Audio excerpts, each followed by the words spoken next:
Haluaisitko sinä tehdä tällaisen lohikupposen kevänjuhliisi? Ermeksen Heikki Viinimies tässä tervehdys.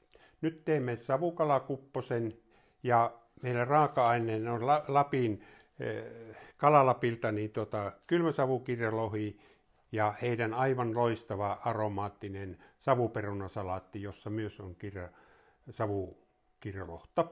No niin, tämä lähtee tästä käyntiin. Me avataan tämä kylmäsavupaketti ja käännetään toisinpäin, jolloin me saamme nämä fileet mukavasti esille. Ja sen jälkeen irrotetaan fileet sieltä.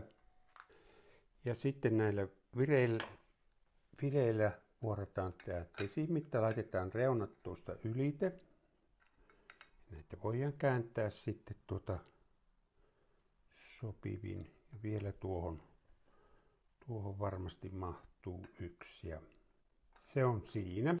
Ja sitten tähän lusikoidaan tätä Lapin uutta savuperunasalaattia täytteeksi. Noin. Ja vielä pikkusen. Ja nyt se on siinä ja sen jälkeen käännetään täältä nämä reunat tähän päälle. Se on siinä. Sen jälkeen käännetään tämä ympäri. Näin. Ja meillä on se ruoka siinä valmiina. Tosi yksinkertaista ja tätä voi tehdä kaikissa keittiöissä. Jos halutaan, niin laitetaan vielä pieni vihreä oksa siihen päälle ja ei muuta kuin hyvää juhlaa. Noin. Kun puhutaan juhlaruuasta, niin siihen viinimiehenä voisin suositella hyvän viinin seuraan. Tämmöinen savuinen hapokas kala vaatii tämmöisen voimakkaan viinin, jolloin siitä tulee tasapainoinen, eli tämä on tammitettu Chardonnay.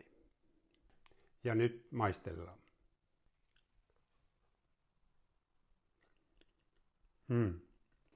Intensiivinen savuinen maku.